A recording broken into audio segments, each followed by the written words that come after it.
आज हम जापान के एक बहुत बड़े पेंशन फंड हागुकुमी कॉर्पोरेट पेंशन फंड के अंदर झांकने वाले हैं।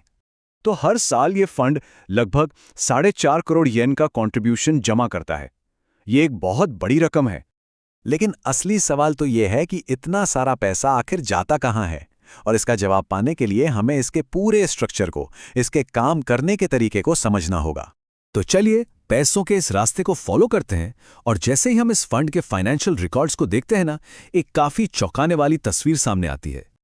और वो चौंकाने वाली बात यह है कि इस फंड की टोटल इनकम का एक बहुत बड़ा हिस्सा, मतलब 87%, सिर्फ एक चीज पर खर्च हो जाता है, आउटसोर्सिंग फीस।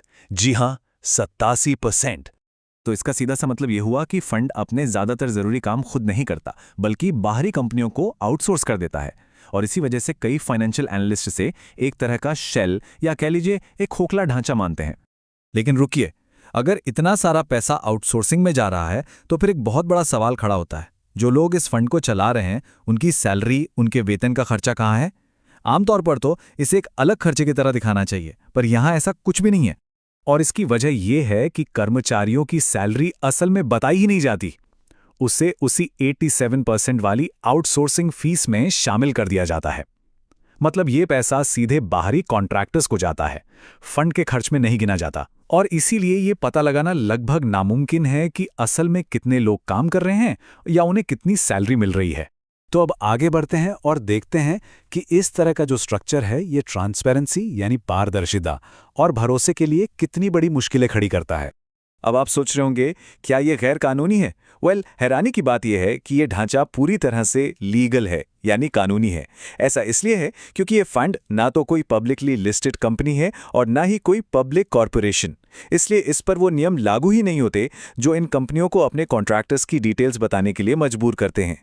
इसका एक सीधा असर ये होता है कि हितों के टकराव यानी कॉन्फ्लिक्ट ऑफ इंटरेस्ट की जांच करना नामुमकिन हो जाता है। मिसाल के तौर पर जापान में जिसे अमाकुदारी कहते हैं, मतलब जब रिटायर्ड सरकारी अधिकारी बड़ी कंपनियों में ऊंचे पद ले लेते हैं, अगर ऐसा कुछ इन कॉन्ट्रैक्टर कंपनियों में हो रहा हो तो उसे वेरीफाई करने का कोई तरीका ही नहीं है। और यहीं पर इस पूरे मामले की जड़ है। जैसा कि एक एनालिस्ट ने कहा, यह सिस्टम इस तरह से डिजाइन किया गया है कि शक की गुंजाइश हमेशा बनी रहती है। मतलब कुछ भी गैर कानूनी नहीं है, लेकिन बनावट ही ऐसी है जो भरोसे को जड़ से खत्म कर देती है। तो ये तो हुई फंड के अंदर की बातें, लेकिन कहानी यहीं खत्म नहीं होती।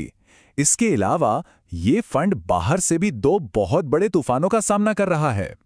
पहला तूफान है जापान की डेमोग्राफी। देखिए, इस फंड का पूरा बिजनेस मॉडल इस बात पर टिका है कि इसमें लगातार नए सदस्य जुड़ते रहें। लेकिन जापान की हकीकत क्या है?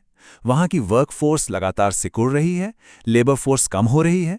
तो एक तरफ बढ़ने की जरूरत और दूसरी तरफ घटती हुई आबादी, ये दोनों सीधे टकराव के रास्ते पर हैं। और दूसरा बड़ा रिस्क है टैक्स का। असल में ये फंड लोगों और कंपनियों के लिए इतना आकर्षक इसलिए है क्योंकि सरकार इस पर टैक्स में छूट देती है। लेकिन जापान के अपने आर्थिक दबाव हैं और इस बात का पूरा खतरा है कि भविष्य में सरकार इन टैक्स छूटों को कम कर दे। और अगर ऐसा हुआ तो कम छूट का मतलब होगा कम सदस्य, और इससे फंड का पूरा स्केल ही खतरे में पड़ जाएगा। तो इन सब बातों का निचोड़ क्या है? आखिर में हम इसे कैसे देखें? देखिए, हागुकुमी फंड एक तरह के ग्रे एरिया में काम करता है। टेक्निकली इसमें कुछ भी गैर कानूनी या फ्रॉड नहीं है, लेकिन इसका डिजाइन इतना अपारदर्शी है, इतनी कम जानकारी बाहर आती है कि इस पर पूरी तरह से भरोसा करना बहुत मुश्किल हो जाता है। तो आगे का रास्ता देखें तो इसके सामने 4 बड़ी चुनौतियां हैं जो एक दूसरे से जुड़ी हुई हैं। पहली, घटते हुए सदस्य। दूसरी, टैक्स छूट के कम होने का खतरा। तीसरी, आउटसोर्सिंग पर इतनी ज्यादा निर्भरता की वजह से खर्चे कम ना कर पाना। और चौथी, जानकारी की कमी की वजह से जनता का कम होता भरोसा। और शायद यही इस पूरे विश्लेषण का सबसे अहम पॉइंट है।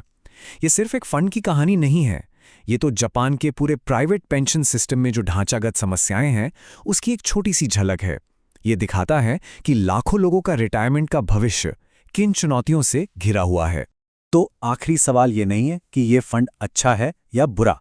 असली सवाल ये है कि जापान के भविष्य को बदल रहे इन बड़े डेमोग्राफिक और फिस्कल बदलावों के सामने ये फंड कितनी ईमानदारी से खुद को ढाल सकता है, और क्या ये सब वो पारदर्शिता के साथ कर पाएगा?